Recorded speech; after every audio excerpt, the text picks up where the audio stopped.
আসসালামু আলাইকুম। আমি নূপুর। আজ আমি আপনাদের সামনে দেখাতে যাচ্ছি নুডলস রেসিপি। এই নুডলসটা আমি রান্না করব বিশেষ কিছু উপকরণ দিয়ে। চলুন তাহলে আজকের রেসিপিটা দেখে নেওয়া যাক। বিসমিল্লাহির রহমানির রহিম। আমি এখানে একটি পাত্রের ভিতরে পানি গরম করে নেব। আর এই পানিটা ফুটে উঠলেই এর ভিতরে দিয়ে দেব নুডলসগুলো।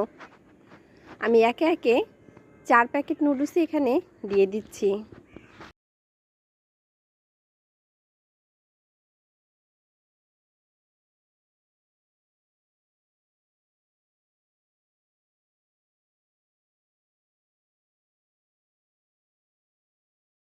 এবার এই নুডলসগুলোকে খুন্তি দিয়ে ভালোভাবে নেড়ে চেড়ে দিচ্ছি এবং একটু ভালোভাবে সেদ্ধ হয়ে গেলেই এটাকে আমি নামিয়ে নেব।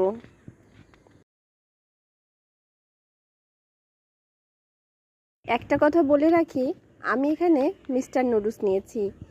যে কোনো নুডলসই আপনি এভাবে রান্না করতে পারেন।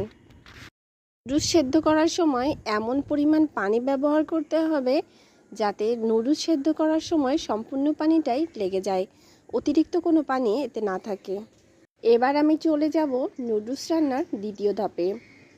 এর জন্য আমি চুলায় একটি কড়াই বসিয়ে দিচ্ছি।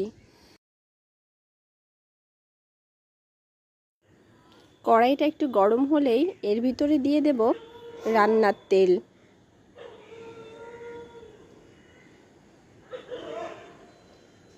বিসমিল্লাহির রহমানির রহিম। এখন আমি দিয়ে দিচ্ছি পেঁয়াজ কুচি।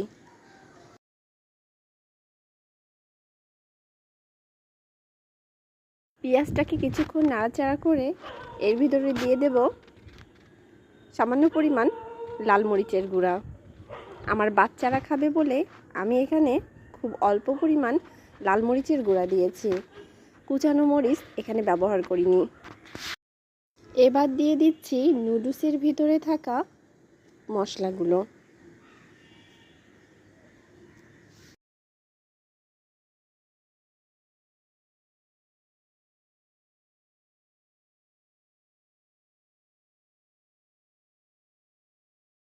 মশলাটা দেওয়ার পরপরই আমি একটা ডিম এখানে ভেঙে দিচ্ছি। আমি একটা ডিম দিয়েই নুডলসগুলো রান্না করছি, কারণ এখানে মশলার পরিমাণটা একটু বেশি আছে। এরপরে দিয়ে নিলাম সেদ্ধ করা নুডলসগুলো দিয়েই আমি এটাকে ভালোভাবে নেড়ে চেড়ে নিচ্ছি।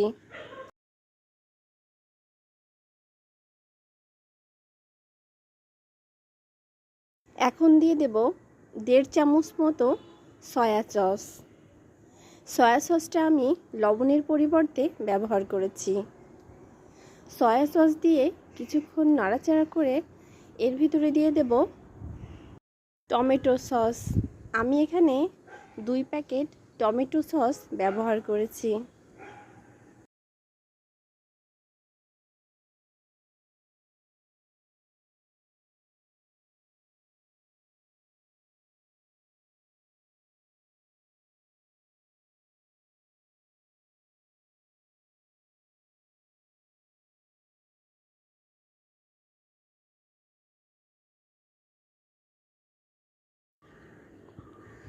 এভাবে নুডলস রান্না করলে আমার বাচ্চারা অনেক পছন্দ করে। আপনারাও বাসায় চেষ্টা করে দেখবেন। এবার আমি সমস্ত উপকরণগুলোকে নুডলসের সাথে একটু মিশিয়ে নিয়ে এটাকে নামিয়ে নেব।